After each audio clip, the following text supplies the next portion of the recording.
Hey guys, welcome to Contest Prep University. I'm Klemczewski with Adam Atkinson, and we're going to start a new series talking about cardio. So everything you need to know. We're gonna discuss the different modes of cardio, the different applications for it, why you would need it in different ways, considerations. But we are gonna start with just some simple definitions. Everybody, Adam, it was really big on high intensity cardio forever. Now low intensity cardio is kind of back in vogue, and literally that was kicked to the curb for the last decade. Like, people would rail against it, make fun of it, and now all of a sudden those same people are like, yeah, it's pretty good, you should do some.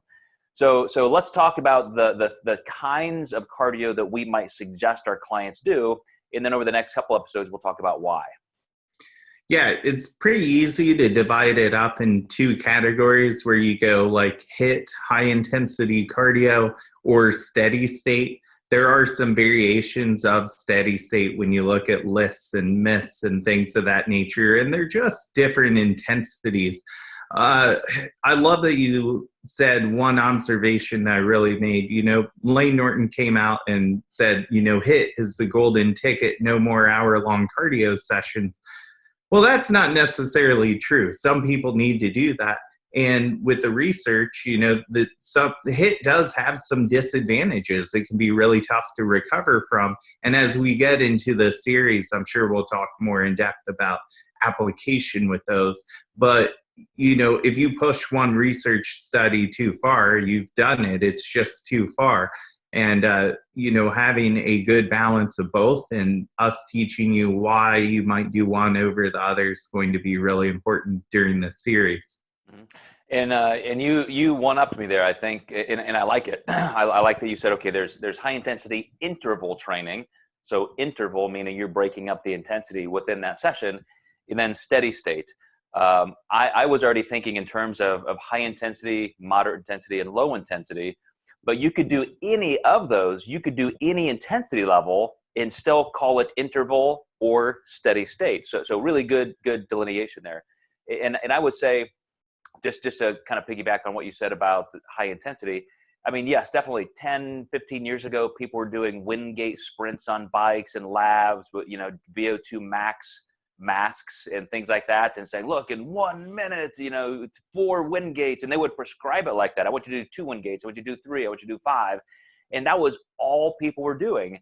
And some of the things that we're going to talk about as we go through the series are the hormonal responses, the actual body fat adaptation, the amount of body fat versus calorie loss that you gain in terms of switching from one type of intensity to another.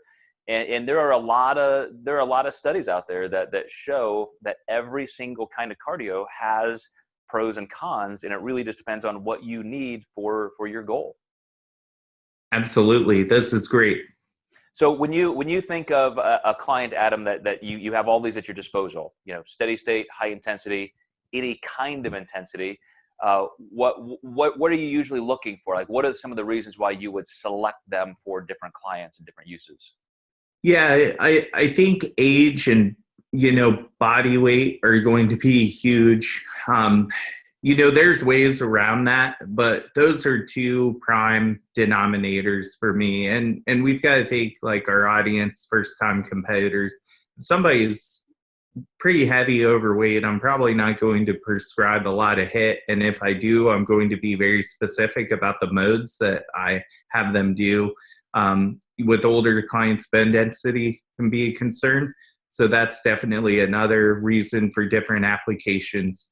Medications can actually swing me one way or another too, because that can cause bone density issues as well. So we can get pretty geeky with this series. Mm-hmm. Yeah, well, I like what you said about their weight, because you're also hitting on their conditioning level. So for some people, you're going to have orthopedic constraints and concerns, and making sure they can tolerate something. I have a client who, who started very, very overweight. I remember way back when I owned a gym, and I'm talking 25 years ago. We had a 450-pound guy come in, and my training staff doing his programming is like, this guy, you're going to have him just walk on the treadmill like for 10 minutes. And that may be all we do this time. And then it's 15, and then it's 20. And then, maybe in a month we'll start doing some other things, but you really have to be careful. So I know we probably won't go that extreme with bodybuilding competitors, but there are orthopedic and conditioning concerns to ramp up to. And so we're going to talk about that in the next episode, guys. Stay with us, and we're going to start breaking this down.